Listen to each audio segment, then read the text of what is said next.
Hello students, good morning. Welcome to this video.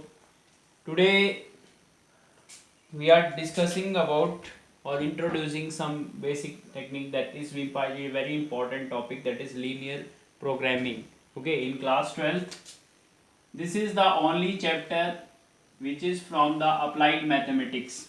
Okay, तो मैं आपको सिर्फ जनरली आज इतना बताने जा रहा हूँ कि इस चैप्टर को स्टार्ट करने से पहले आपको क्या बेसिक रिक्वायरमेंट की ज़रूरत है, मतलब जिस तरह से क्या इसके बेसिक नीड्स हैं, ठीक है।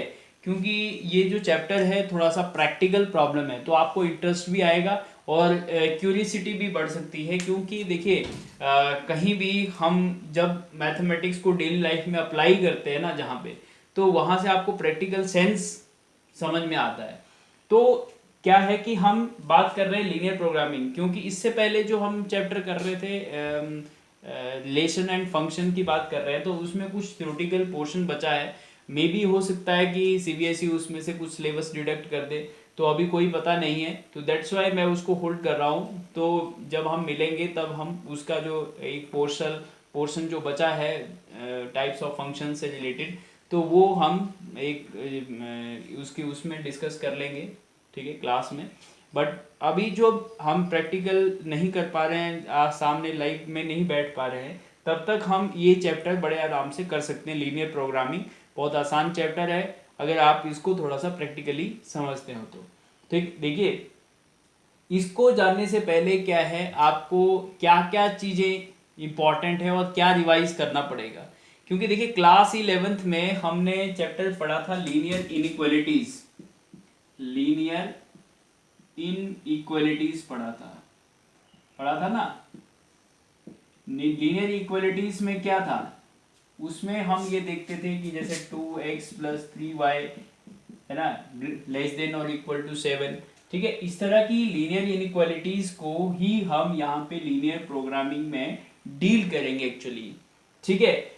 क्योंकि देखिए ये ऑपरेशनल रिसर्च की ब्रांच है ना। लीनियर प्रोग्रामिंग प्रॉब्लम जो है बहुत जगह काम आने वाली है, यानी जितनी भी कंपनीज होती है, जितने भी यानी अब यहाँ तक कि डिफेंस में भी इसका यूज़ होता है, गेम थ्योरी बनती है ना। किस तरह से कितना एम्यूनिशन लेके कितने किलोमीटर क्या गाड़ी जाएगी, है ना, कहाँ पे कितना एम्यूनिशन लेके क्या फ़ायदा होगा, क्या प्रॉफिट लॉस के तो आपको मानते ही हो। प्रॉफिट लॉस से रिलेटेड कितनी सारी प्रॉब्लम्स होती है ना। हर कंपनी चाहती है कि कम से कम हमारा कॉस्ट लगे और ज़्यादा से ज़्यादा प्रॉफिट हो।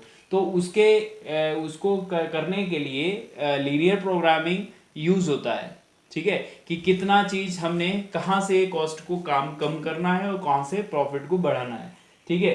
तो इसका देखिए ज़्यादातर जो बेसिक चीज़ें हैं वो ये है कि लीनियर इनइक्वालिटीज आपको रिवाइज करना पड़ेगा। मतलब आपको ग्राफिकल जो मेथड था वो यूज़ करना है, मतलब ग्राफ बनाने आने चाहिए सबसे पहले, ठीक है।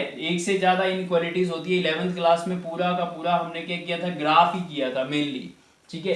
तो वो पूरा 11th की लीनियर इनइक्वालिटीज जो थी, अपने 6 नंबर चैप्टर था, उस 6 नंबर चैप्टर को एक बार आप रिवाइज जरूर कर लीजिए, उनके ग्राफ और बना लीजिए, है ना। हमने देखा था कि भैया जैसे ग्राफ होता है तो उसमें हम मेनली क्या होता है, पहले इनक्वालिटीज को छोड़ के इक्वलिटी यूज करते हैं और उसका ग्राफ बना देते हैं, और ये लीनियर इक्वेशन हो जाती थी। और लीनियर इक्वेशन में जैसे ये लाइन ये ऐसे ग्राफ आ जाता था, ऐसा एक और दूसरी इनक्वालिटी होती है तो उसका ऐसे आ जाता है। फिर हम देखते थे कि भी इसका अपर हाफ प्लेन या लोअर हाफ प्लेन बोलते थे ना जिसको, कि जो ओरिजिन टेस्ट करते थे कि सोल्यूशन जो है वो इस साइड आएगा या इस साइड आएगा। क्योंकि इनक्वालिटी का जो सोल्यूशन होता है वो एक पॉइंट नहीं होता है, ठीक है, वो एक लाइन नहीं होती, एक रीजन होता है। रीजन का मतलब है या तो ऊपर वाला ये वाला होगा या नीचे वाला, यानी एक लाइन जो है एक प्लेन को दो पार्ट में डिवाइड करती है।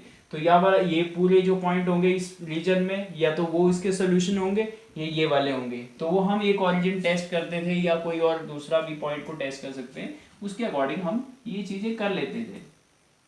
तो बेसिकली मैं आपको आज तो सिर्फ यही बताऊंगा कि आप इस चैप्टर की इंट्रोडक्शन जरूर पढ़ेंगे, एनसीईआरटी बुक को फर्स्ट पेज, सेकंड पेज और थर्ड पेज, यहाँ तक आप जरूर पढ़िए पहले, इसको स्टार्ट करने से पहले, ठीक है। इससे आप और अंडरस्टैंड आप ले सकते हैं। और दूसरी बात है लीनियर इनइक्वालिटीज के ग्राफिकल सॉल्यूशन जो थे उसको कर लीजिए, यानी जैसे इसका जो इधर सॉल्यूशन था और इसका जो है वो इस साइड सॉल्यूशन था, तो फिर हम देखते थे कि दोनों का कॉमन कौन सा हुआ, तो ये वाला जो हिस्सा था वो दोनों का क्या हो जाता था, कॉमन रीजन। ठीक है, और उसी को ही हम बोलते हैं फिजिबल रीजन यहाँ पे। ठीक है, फिजिबल रीजन जो कॉमन सॉल्यूशन होता था यानी इनइक्वालिटीज का। ठीक है, लीनियर इनइक्वालिटीज का जो कॉमन था उसको हम बोलते थे फिजिबल रीजन। ठीक है, तो देखिए लीनियर प्रोग्रामिंग को करने से पहले एक तो बेसिक होमवर्क ये करना पड़ेगा। दूसरी चीज मैंने आपको बोला कि जो फर्स्ट 2 और 3 पेजेस हैं एनसीईआरटी बुक के उसको आप रीड आउट करिए। ठीक है, क्योंकि देखिए मैं आपको थोड़ा सा आइडिया जरूर दूंगा यहाँ पे आज। ठीक है, लेकिन आपको जो मैं ढंग से जो आपको टर्म वाइज बताऊंगा वो नेक्स्ट वीडियो से ही बता पाऊंगा, क्योंकि उससे पहले आपको भी एक होमवर्क करना पड़ेगा इसको समझने के लिए। ठीक है, और वो चीज़ें मैंने आपको बता दी। ठीक है, उसके बिना होगा नहीं, क्योंकि हम मेनली हर क्वेश्चन में ग्राफ बनाएंगे, यानी ग्राफिकल मेथड से ही हम सॉल्व करेंगे इसको। ठीक है, तो दूसरी मैं आपको थोड़ा सा क्यूरियसिटी बनाने के लिए एक मैं एग्जांपल बता देता हूँ। सपोज ये प्रॉब्लम क्या होती है, इन किस टाइप की प्रॉब्लम्स आएंगी आपके पास और क्या क्या कहाँ यूज होता है ये लीनियर प्रोग्रामिंग। ठीक है, सपोज ये बुक आपके एनसीईआरटी बुक में भी दिया है, बट फिर भी मैं आपको बता देता हूँ। देखिए सपोज आपको एक बिजनेस करना है। बिजनेस करने का मतलब है आपको कोई सपोज फर्नीचर की शॉप खोलनी है। ठीक है, फर्नीचर का कोई नया डीलिंग या कुछ इस तरह से शॉप खोलनी है, और उस शॉप में आपको मेनली क्या, टेबल चेयर्स। ठीक है, 2 आइटम्स हैं।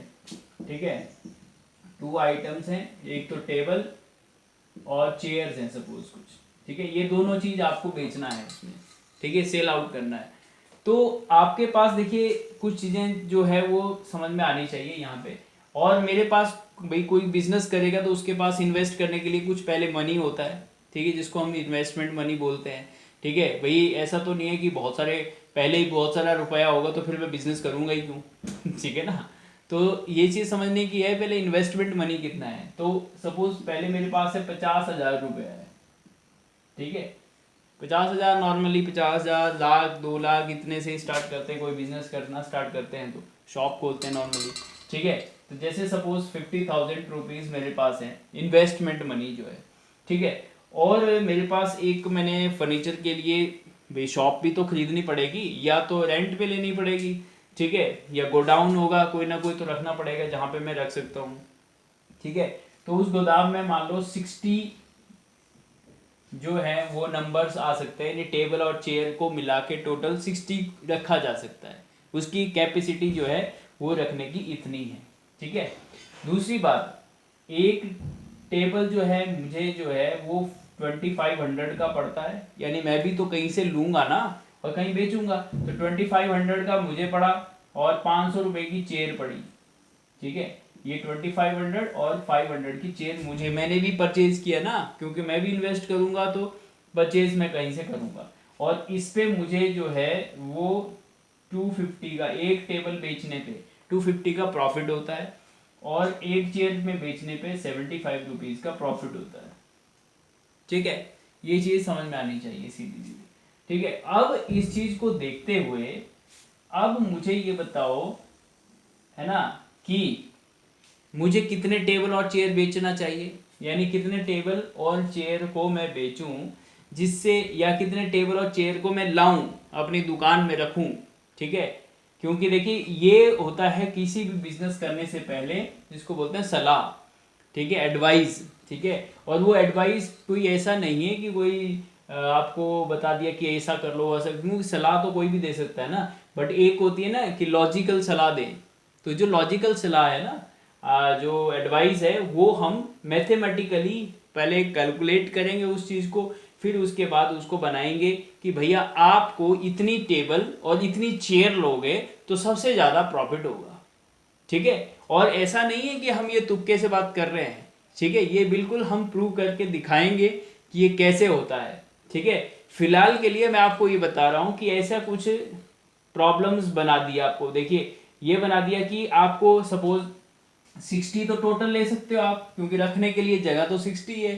ठीक है, तो एक ये रिस्ट्रिक्शन भी हो जाती है इसके ऊपर कि भाई 60 से ज़्यादा आप सामान नहीं रख सकते, कम रख सकते हो लेकिन 60 तक रखा जा सकता है। 50,000 से ज़्यादा आप इन्वेस्टमेंट नहीं कर रहे हो, ठीक है। 2500 रुपया एक टेबल पे आप खरीद है आपकी, 500 रुपये चेयर पे लग जाते हैं, ठीक है। और ये प्रॉफिट एक टेबल को बेचने से हो रहा है, ये 75 रुपीज़ प्रॉफिट जो है उसको सेल करने से हो रहा है, चेयर को सेल करने से हो रहा है। तो ये इन्फॉर्मेशन आपको दे दिया। अब उसके बाद आपको बताना है कि कितने टेबल और कितने चेयर आप लें जिससे आपको मैक्सिमम प्रॉफिट हो, मैक्सिमम, ठीक है। ये नहीं कि 100-200 का भी मार्जिन होगा तो भी आपको ये नहीं बताना है कि इतना टेबल और इतना चेयर ले लो, बिल्कुल एग्जैक्ट बताएंगे कि आपको भाई इतने टेबल, जैसे आप अपने अंदाजे से लेंगे कि 40 में टेबल ले लिया, 20 चेयर ले लो तो 60 हो गए पूरे, ठीक है। ऐसा नहीं, आपको इसी हिसाब से चलना है क्योंकि आपके 50,000 से रुपए भी नहीं खर्च होना चाहिए, ठीक है, क्योंकि आपके पास है ही नहीं, इन्वेस्टमेंट मनी इतना है।